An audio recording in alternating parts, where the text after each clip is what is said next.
منایا جا سکتا ہے اور اس کی علامت بڑی مشہور ہے. آپ دیکھتے ہوں گے ہر 4 سال کے بعد جب یہ موسم آتا ہے تو مشعل روشن کی جاتی ہے, ایک ایک ملک میں گھمائی جاتی ہے.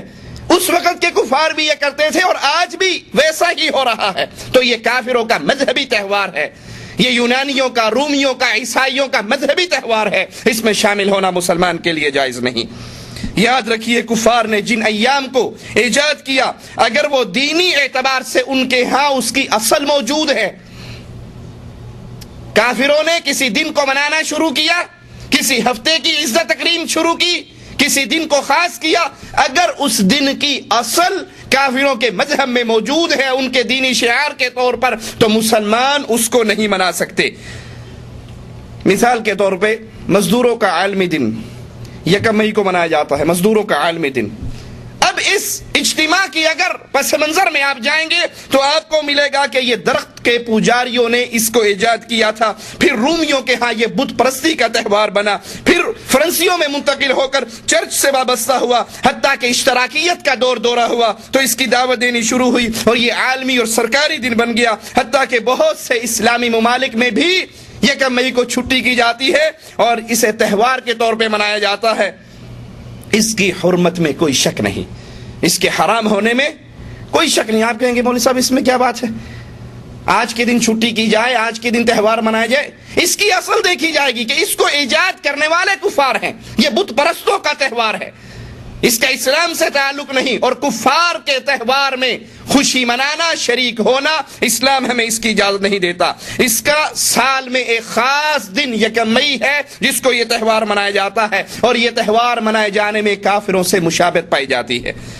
کفار سے مشابہت کی صورتوں میں ایک صورت یہ بھی ہے کہ مسلمان کے تہوار ایسی اشیاء سے بدل جائیں جو کفار کے تہواروں سے ملتے جلتے ہوں. مسلمان اپنے تہواروں میں وہی کچھ کرنے لگ جائیں جو کافر اپنے تہوار اور خوشی کے دنوں میں کرتے ہیں.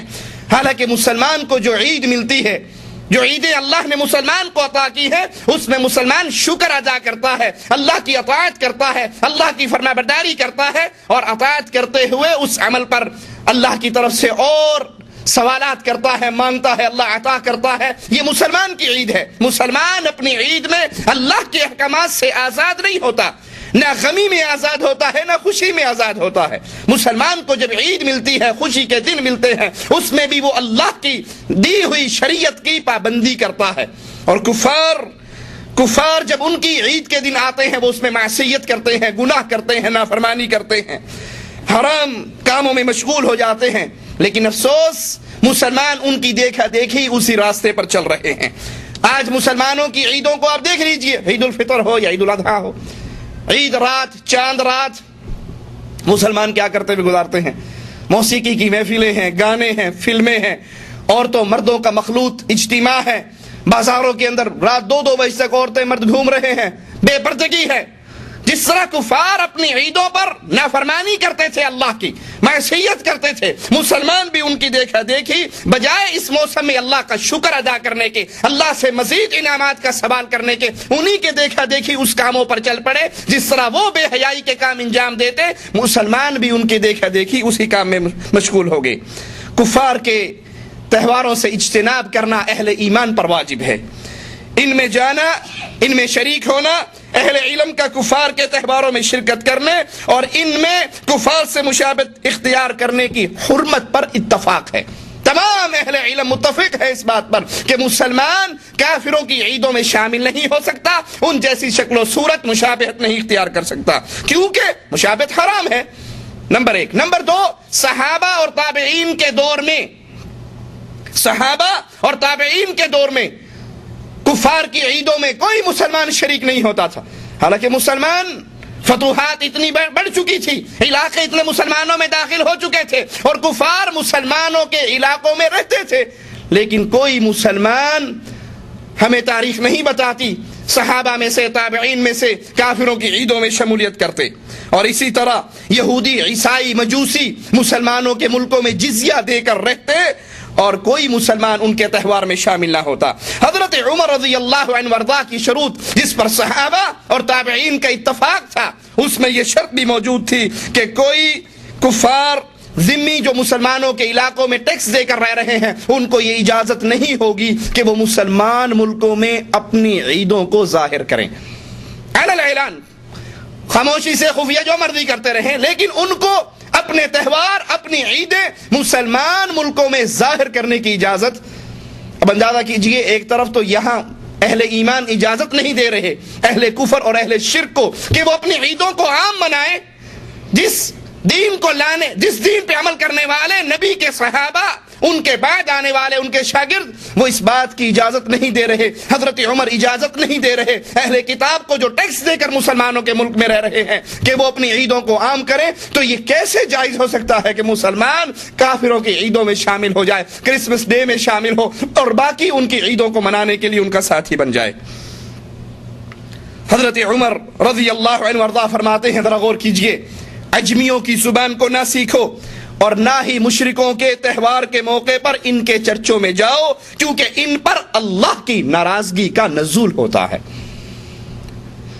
ایک ہے آپ نے زبان سیکھنی ہے اللہ کے دین کی دعوت دینے کے لیے، اس کا مقصد اللہ کے دین کی دعوت ہے تو بہت اچھی بات ہے، سیکھیے، لیکن صرف ان سے محبت ظاہر کرنے کے لیے. آپ نے دیکھا اکثر لوگوں کو عربی بولنی آتی ہے، اردو بولنی آتی ہے، لیکن وہ عربی اردو بولتے ہوئے سمجھتے ہیں کہ اگر عربی میں بات کی تو لوگ کیا کہیں گے، اردو میں بات کی تو لوگ کیا کہیں گے. وہ اپنا سٹیٹس ہائی کرنے کے لیے انگلش میں گفتگو کرتے ہیں، صرف یہ دکھانے کے لیے. عمر ابن خطاب کہہ رہے ہیں عجمیوں کی زبان نہ سیکھو، ان کی عیدوں کے موقع پر، ان کی خوشیوں کے موقع پر، ان کے تہواروں کے موقع پر ان کے چرچوں میں داخل نہ ہو، کیونکہ اس وقت ان پر اللہ کا عذاب، اللہ کی ناراضگی، اللہ کی لعنت اور اللہ کا غضب نازل ہوتا ہے. عبداللہ ابن عمر رضی اللہ عنہما فرماتے ہیں، جس نے عجمیوں کے ملکوں میں عمارت بنائی، ان کا نوروز کا جشن اور مہرجان کا تہوار منایا اور ان سے موت تک مشابہت کی، قیامت کے روز یہ انہی میں سے اٹھایا جائے گا. عبداللہ ابن عمر رضی اللہ عنہما کے قول کو پھر سنیے، جس نے کفار کے ملکوں میں بلڈنگ قائم کی، عمارت قائم کی، یعنی وہاں پر رہائش اختیار کی، مسلمانوں کے ملکوں کو چھوڑ کر کافروں کے ملک میں رہا،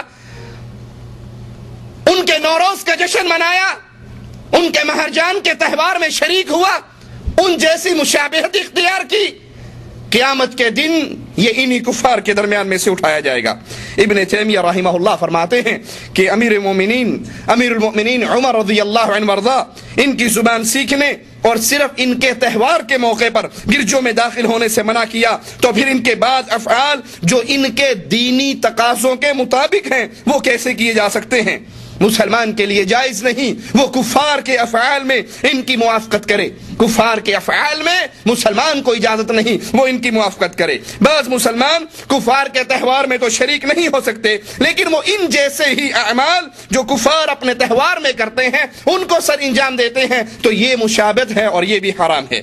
ابن تیمیہ رحمہ اللہ فرماتے ہیں مسلمانوں کے لیے ان اعمال میں سے کوئی عمل کرنا حلال نہیں جو کفار کے تہواروں کے ساتھ خاص ہیں. بسنت کے تہوار پہ پیلے کپڑے پہننے والوں، بسنت کے تہوار میں وہ رنگ اپنے اوپر غالب کرنے والوں جو کفار کا رنگ ہے، اس کی اسلام اجازت نہیں دیتا کہ کفار کے افعال کیے جائیں، بھلے وہ کرنے والے مسلمان ہی کیوں نہ ہو. نہ تو کھانے میں، نہ لباس میں، نہ آگ جلانے میں، نہ اس دن کام بند کرنے میں. مزدوروں کے عالمی دن یکم مئی کو کام بند کرنا، چھٹی کرنا، اس کی اسلام اجازت نہیں دیتا، کیونکہ یہ یکم مئی کا تہوار یہ خاص کفار کا تہوار ہے، بت پرستوں کا تہوار ہے، اس کا اسلام سے تعلق نہیں ہے. اور نہ ہی کفار کو اس دن تحفے تحائف دیے جائیں، نہ ہی کفار کو اس دن تحفے تحائف دیے جائیں، اور نہ ایسی چیزیں بیچی جائیں، فروخت کی جائیں جن سے کافروں کی مدد ظاہر ہو. مسلمان کے لیے یہ بھی جائز نہیں کہ وہ ایسی چیز کی خرید و فروخت کرے جن سے کافروں کی مدد ہو. اور نہ اپنے بچوں کو وہ کھیل کھیلنے کی اجازت دی جائے جو کفار خاص اپنے تہواروں میں کھیلتے ہیں، بلکہ مسلمانوں کے ہاں کافروں کی عیدوں کا دن جس طرح باقی دن گزرتے ہیں ایسے خاموشی سے عام نارمل دن گزرنا چاہیے. نہ تو یہ کہ اس کے مقابلے پہ روزہ رکھ کے اس کی تعظیم کی جائے، نہ اس کفر کے شعار میں شرکت کی جائے اور نہ ان کے ساتھ لباس میں، کھانے میں، افعال میں کوئی مشابہت ہونی چاہیے۔ امام ذہبی رحمہ اللہ